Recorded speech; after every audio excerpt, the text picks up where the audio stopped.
Good morning. I'm sorry I've been away from my desk for much longer than I would have liked, and I want to thank everybody who has stepped up, in particular the First Secretary of State, Dominic Raab, who's done a terrific job. But once again, I want to thank you, the people of this country, for the sheer grit and guts you've shown and are continuing to show. Every day, I know that this virus brings new sadness and mourning to households across the land. And it is still true that this is the biggest single challenge this country has faced since the war. And I in no way minimize the continuing problems we face.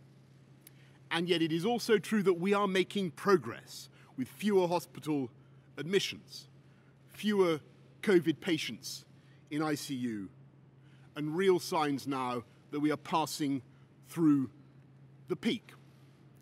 And thanks to your forbearance, your good sense, your altruism, your spirit of community, thanks to our collective national resolve, we are on the brink of achieving that first clear mission to prevent our National Health Service from being overwhelmed in a way that tragically we have seen elsewhere. And that is how and why we are now beginning to turn the tide. If this virus were a physical assailant, an unexpected and invisible mugger, which I can tell you from personal experience it is, then this is the moment when we have begun together to wrestle it to the floor. And so it follows that this is the moment of opportunity. This is the moment when we can press home our advantage. It is also the moment of maximum risk, because I know there will be many people looking now at our apparent success and beginning to wonder whether now is the time to go easy on those social distancing measures. And I know how hard and how stressful it has been to give up, even temporarily, those ancient and basic freedoms, not seeing friends, not seeing loved ones, working from home, managing the kids, worrying about your job and your firm. So let me say directly also to British business, to the shopkeepers, to the entrepreneurs, to the hospitality sector, to everyone on whom our economy depends. I understand your impatience. I share your anxiety. And I know that without our private sector, without the drive and commitment of the wealth creators of this country, there will be no economy to speak of. There will be no cash to pay for our public services, no way of funding our NHS. And yes, I can see the long-term consequences of lockdown as clearly as anyone. And so yes, I entirely share your urgency. It's the government's urgency. And yet we must also recognize the risk of a second spike, the risk of losing control of that virus and letting the reproduction rate go back over 1. Because that would mean not only a new wave of death and disease, but also an economic disaster. And we would be forced once again to slam on the brakes across the whole country and the whole economy, and reimpose restrictions in such a way as to do more and lasting damage.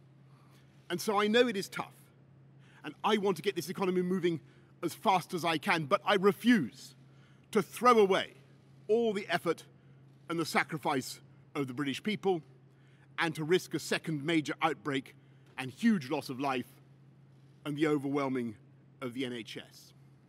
And I ask you to contain your impatience, because I believe we are coming now to the end of the first phase of this conflict. And in spite of all the suffering, we have so nearly succeeded.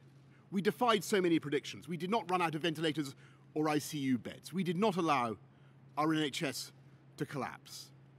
And on the contrary, we have so far collectively shielded our NHS so that our incredible doctors and nurses and healthcare staff have been able to shield all of us from an outbreak that would have been far worse. And we collectively flattened the peak. And so when we're sure that this first phase is over and that we're meeting our 5 tests, deaths falling, NHS protected, rate of infection down, really sorting out the challenges of testing and PPE, avoiding a second peak, then that will be the time to move on to the second phase, in which we continue to suppress the disease and keep the reproduction rate, the R rate, down, but begin gradually to refine the economic and social restrictions and one by one to fire up the engines of this vast UK economy. And in that process, difficult judgments will be made.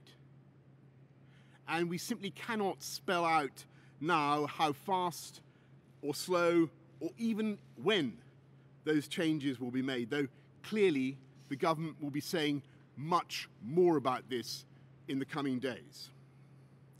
And I want to serve notice now that these decisions will be taken with the maximum possible transparency. And I want to share all our working and our thinking, my thinking, with you, the British people. And of course, we will be relying, as ever, on the science to inform us, as we have from the beginning.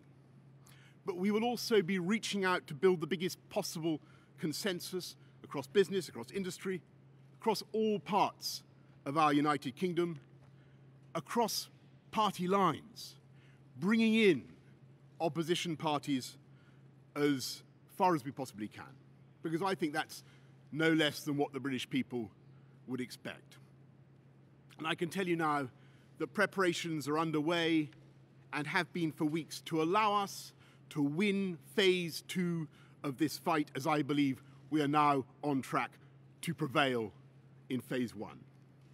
And so I say to you finally, if you can keep going in the way that you have kept going so far, if you can help protect our NHS to save lives, and if we as a country can show the same spirit of optimism and energy shown by Captain Tom Moore, who turns 100 this week, if we can show the same spirit of unity and determination as we have all shown in the past 6 weeks, then I have absolutely no doubt that we will beat it together. We will come through this all the faster, and the United Kingdom will emerge stronger than ever before.